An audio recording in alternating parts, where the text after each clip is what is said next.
जैसा कि आप सभी जानते हैं कि वर्ल्ड के ऑलमोस्ट सारे देश रिन्यूएबल एनर्जी की तरफ आगे बढ़ रहे हैं और इंडिया भी उन देशों में से एक है जो रिन्यूएबल एनर्जी में काफी रुचि रखता है और रिन्यूएबल एनर्जी जनरेट करने में जोर शोर से लगा हुआ है। आप जानते हैं जैसे कि इंडिया की काफी सारी कंपनियां जैसे कि Adani green energy, Suzlon energy, INOX wind energy, SJVN already इस फील्ड में घुस चुके हैं और जोर शोर से आगे बढ़ते हुए दिखाई दे रहा है। ऐसा ही एक खबर सामने आते हुए दिखाई दिया है जिसके वजह से इंडिया के रिन्यूएबल एनर्जी में काफी बड़ा ग्रोथ हो सकता है। इंडिया में एनवायरमेंट स्टेबिलिटी आएगा जो कि आज के दिनों में सबसे बड़ी जरूरत है। ग्रीन एनर्जी को लेकर एसजेवीएन ने बड़ा कदम उठाया है। ग्रीन एनर्जी सेक्टर में पैक बनाने के लिए एसजेवीएन ने पीएफसी के साथ एमओयू साइन किया है। आइए विस्तार में जानते हैं इस खबर के बारे में।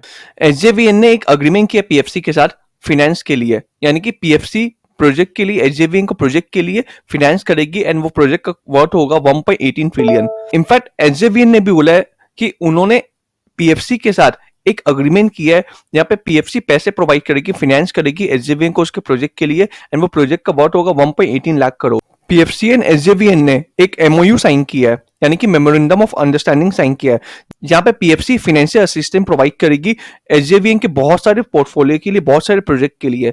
एंड उसमें से मेन प्रोजेक्ट रहेगा renewable energy project and thermal generation project and project का टोटल कॉस्ट रहेगा 1.18 लाख करोड़।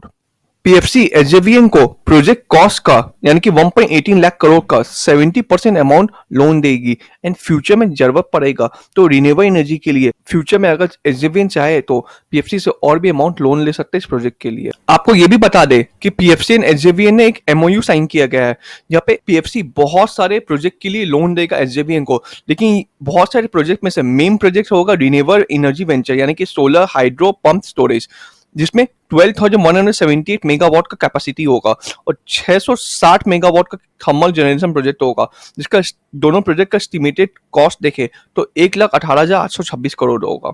और ये जो एमओयू साइन हुआ है वो पीएफसी का डायरेक्टर एंड एसजेवीएन का डायरेक्टर के बीच में हुआ है एमओयू साइन। आपको ये भी बता दे कि पीएफसी 80,000 से 90,000 करोड़ रुपए का लोन देगा एसजेवीएन को, जिसके वजह से ये लोन का अमाउंट की वजह से एसजेवीएन को काफी मदद मिलेगा। एसजेवीएन अपना प्रोजेक्ट को इजिली कंप्लीट कर पाएगा। पीएफसी एंड एसजेवीएन के बीच में जो एमओयू साइन हुआ है उसके वजह से इंडिया में क्लीन एनर्जी सोल्यूशन का ग्रोथ बहुत तेजी से होने वाला है। ये जो इतना बड़ा प्रोजेक्ट ला रहा है SJVN, renewable energy and thermal generation project, इतने बड़े स्केल में, उसके वजह से एक इंडिया इन्वायरमेंट सस्टेनेबल कंट्री बनेगा एंड इंडिया में क्लीन एनर्जी सोल्यूशन का ग्रोथ बहुत तेजी से होने वाला है। अभी हाल ही में एसजेवीएन को 18 मेगावाट का सोलर प्रोजेक्ट मिला था भाखड़ा बीज मैनेजमेंट बोर्ड से। ये जो 18 मेगावाट का सोलर प्रोजेक्ट मिला एसजेवीएन को वो स्टार्ट होगा अगस्त 2024 से हिमाचल प्रदेश एंड पंजाब में।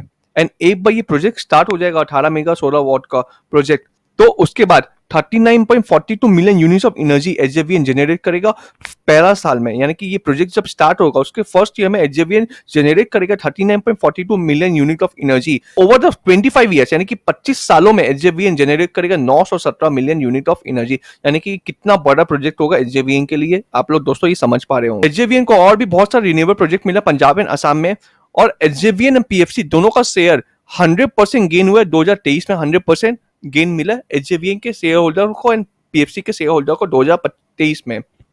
ये पहला साल है 2023 में कि एसजेवीएन एंड पीएफसी का शेयर प्राइस डबल होगी। तो दोस्तों आप लोग समझ पा रहे होंगे कि ये काफी बड़ा न्यूज है रिन्यूएबल पोर्टफोलियो के लिए, साथ ही साथ ये काफी अच्छा न्यूज है एसजेवीएन के लिए भी। और ये खबर आने के बाद एसजेवीएन आज 6.5% ऊपर था बाजार में भारी बिकवाली के बावजूद। आपको ये भी बता दें कि SJVN at all time high के आसपास ट्रेड कर रहा है और लास्ट एक सालों में एसजेवीएन ने 151% का रिटर्न दिया है और जून 2023 के बाद एसजेवीएन ने 100% का रिटर्न दिया है। सो इससे ये समझ आ रहा है कि कंपनी ने कितना तगड़ा रिटर्न दिया है। जिस कंपनी को लोग पूछते नहीं थे, जिसके शेयर्स लोग खरीदना नहीं चाहते थे कुछ सालों पहले, आज उस कंपनी ने कितना तगड़ा रिटर्न दिया है। सो मैं ये कहना चाहूंगा कि गिरावट में अगर आप लोग चाहे तो इस कंपनी के शेयर्स को एक्यूमुलेट कर सकते हैं। एस कंपनी की स्थिति सुधरते हुए दिखाई दे रही है। इसका मतलब ये नहीं कि आप लोग आज के आज ही जाके उस कंपनी के शेयर्स को खरीद ले। हाँ, आप लोग चाहे तो कंपनी के शेयर्स को गिरावट में एक्यूमुलेट कर सकते हैं लॉन्ग टर्म के लिए। इस वीडियो में जो भी व्यू बताया गया है वो एजुकेशनल पर्पस के लिए। आप लोग कुछ भी फाइनेंशियल ट्रांजैक्शन करने से पहले अपने फाइनेंशियल एडवाइजर से जरूर कंसल्ट करें।